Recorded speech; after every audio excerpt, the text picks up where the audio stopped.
Assalamualaikum warahmatullahi wabarakatuh.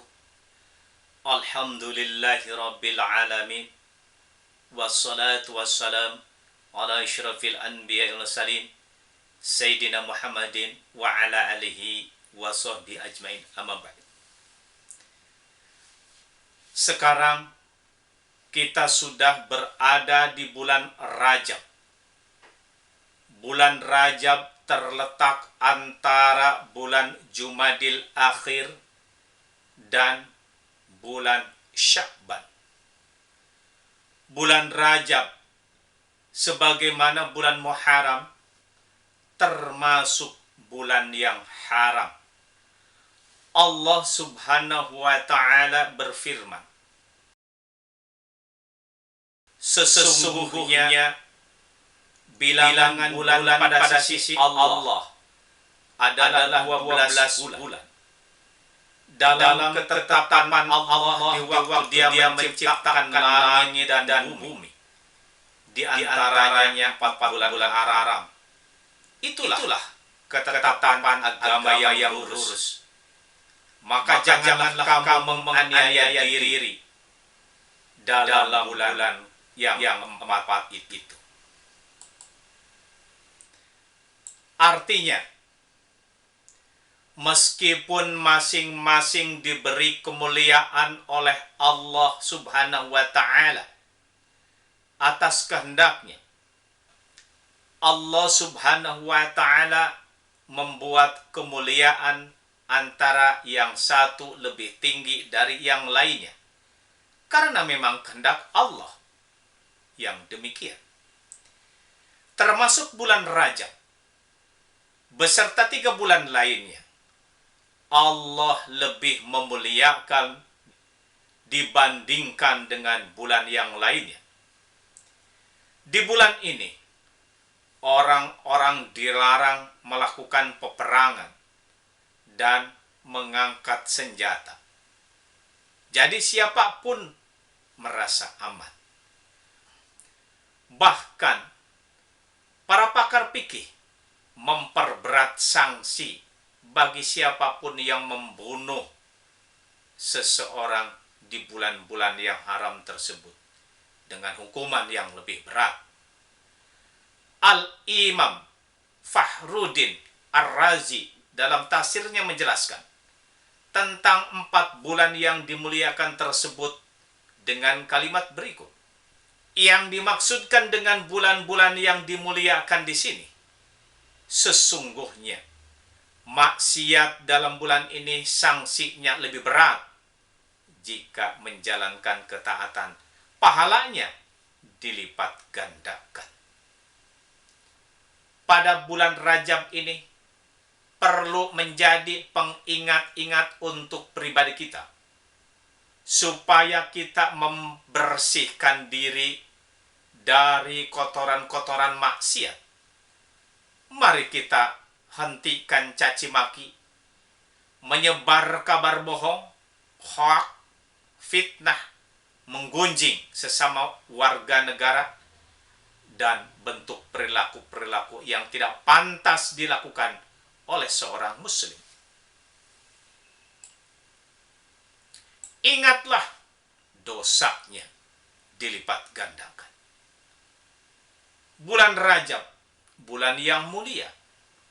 Nabi Muhammad dalam memperhatikan bulan Rajab sampai memanjatkan doa yang sebagaimana diriwayatkan oleh Anas bin Malik. Allahumma barik lana fi Rajab wa Sya'ban wa balighna Ramadan. Ya Allah, semoga Engkau memberkahi kami pada bulan Rajab dan Sya'ban. Semoga Engkau pertemukan kami dengan bulan Ramadan. Seolah-olah bulan Rajab merupakan persiapan awal untuk menyambut bulan Ramadan. Ia menjadi tonggak bagi rangkaian ibadah-ibadah penting pada bulan yang jatuh setelahnya, yaitu Sya'ban dan Ramadan. Sebagaimana ulama berkata, Rajab adalah bulan menanam, Sya'ban bulan untuk menyirami, dan Ramadan adalah bulan panen.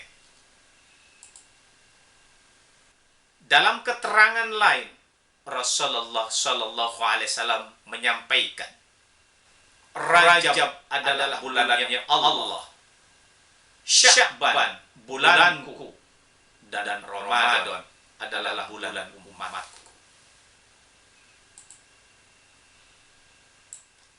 Maka dari itu, marilah kita gunakan bulan Rajab ini dengan sebaik-baiknya, dengan memperbanyak amal soleh, beristighfar yang banyak, dan bersedekah. Sebagaimana kisah yang telah masyhur, dalam bulan Rajab juga terdapat peristiwa ajaib yang mengagumkan, yaitu Isra Mi'raj. Perjalanan Nabi dari Masjidil Haram ke Masjidil Aqsa, kemudian menuju Sidratul Muntaha. Berikut ini ada beberapa kisah yang dapat kita petik dari cerita Isra Mi'raj. Pertama, Isra Mi'raj adalah perkara yang hak karena sangat jelas dan eksplisit disebutkan dalam Al-Quran. Sebuah kejadian yang pasti terjadi, pasti kebenarannya, tak ada keraguan sama sekali, meskipun akal manusia tidak dapat menjangkaunya. Semua hal aneh ini terjadi dalam rangka menguji dan mengukur ketebalan iman seseorang. Sebab manusia tersesat adalah orang yang hanya mengukur sebuah kebenaran hanya berdasar pada akal semata. Kita harus menghindari arus pemikir yang hanya membangga-banggakan akal dengan mengesampingkan kekuatan Allah yang lainnya. Peristiwa agung ini telah diterangkan dalam Al-Quran surat Al-Isra ayat 1. A'udzu billahi minasyaitonir rajim. Bismillahirrahmanirrahim. Subhanalladzi asra bi'abdihi lailan minal masjidil haram ilal masjidil aqsa alladzi barakna halahu linuriyahu min ayatina innahu huwas sami'ul basyir. Maha suci Allah yang telah memperjalankan hamba-Nya Nabi Muhammad pada malam hari dari Masjidil Haram ke Masjidil Aqsa, yang telah kami berkahi sekelilingnya agar kami perlihatkan kepadanya sebagian tanda-tanda kebesaran kami. Sesungguhnya Dia Maha mendengar lagi Maha melihat.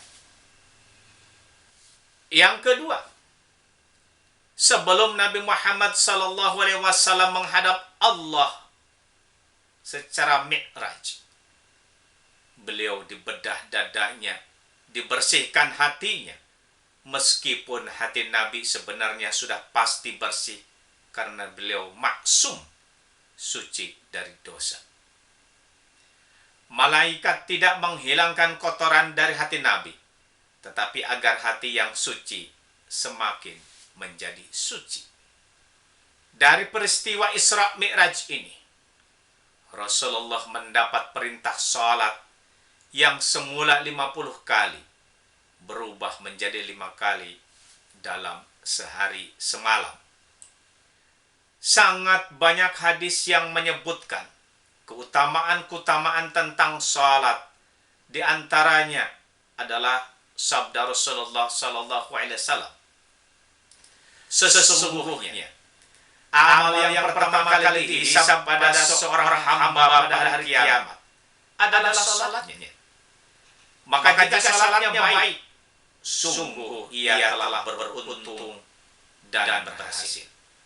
Dan jika salatnya rusak, sungguh ia telah gagal dan rugi.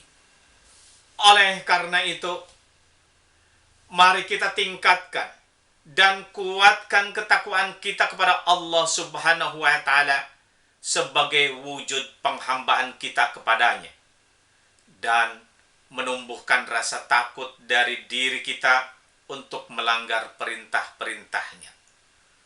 Kuatnya ketakwaan juga bisa diukur dari kemampuan kita menjalankan seluruh perintah Allah Subhanahu wa ta'ala. Takwa akan menjadikan kita masuk ke dalam golongan orang-orang yang beruntung dan masuk ke dalam surganya Allah Subhanahu wa ta'ala. Sebagaimana ditegaskan dalam Al-Quran surat An-Naba ayat 31. Sesungguhnya bagi orang-orang yang bertakwa ada benangan, yaitu surga. Di antara tanda-tanda orang yang bertakwa telah disebutkan dalam Al-Quran surat Al-Baqarah ayat 3. Bismillahirrahmanirrahim. Alladzina yu'minuna bil ghaibi wa yuqimuna sholata wa mimma razaqnahum yunfiqun. Yaitu orang-orang yang beriman pada yang gaib, menegakkan salat dan menginfakkan sebagian rezeki yang kami anugerahkan kepada mereka. Dari ayat ini kita bisa memahami bahwa orang yang bertakwa itu percaya kepada hal yang tak nampak mata dan juga tidak bisa dirasa dan direkam oleh indera, serta tak bisa dinalar secara akal manusia. Hal inilah yang disebut dengan istilah gaib. Orang yang bertakwa juga dicirikan dengan konsistensinya dalam menjalankan sholat sebagai ibadah vertikal menyembah Allah Subhanahu wa ta'ala. Dua hal ini, yakni percaya kepada hal yang gaib dan menjalankan sholat, menjadi dua hal yang relevan dengan keberadaan kita saat ini berada di bulan Rajab. Semoga Allah Subhanahu wa ta'ala memberikan kekuatan iman Islam kita, sehingga kita diberi kekuatan untuk memanfaatkan momentum bulan Rajab ini dengan mengisi berbagai ibadah yang bermanfaat, untuk mengisinya dengan memperbanyak ibadah kepada Allah Subhanahu wa ta'ala. Kurang lebihnya mohon dimaafkan. Akhir kalam. Wabillahi taufiq wal hidayah. Assalamualaikum warahmatullahi wabarakatuh.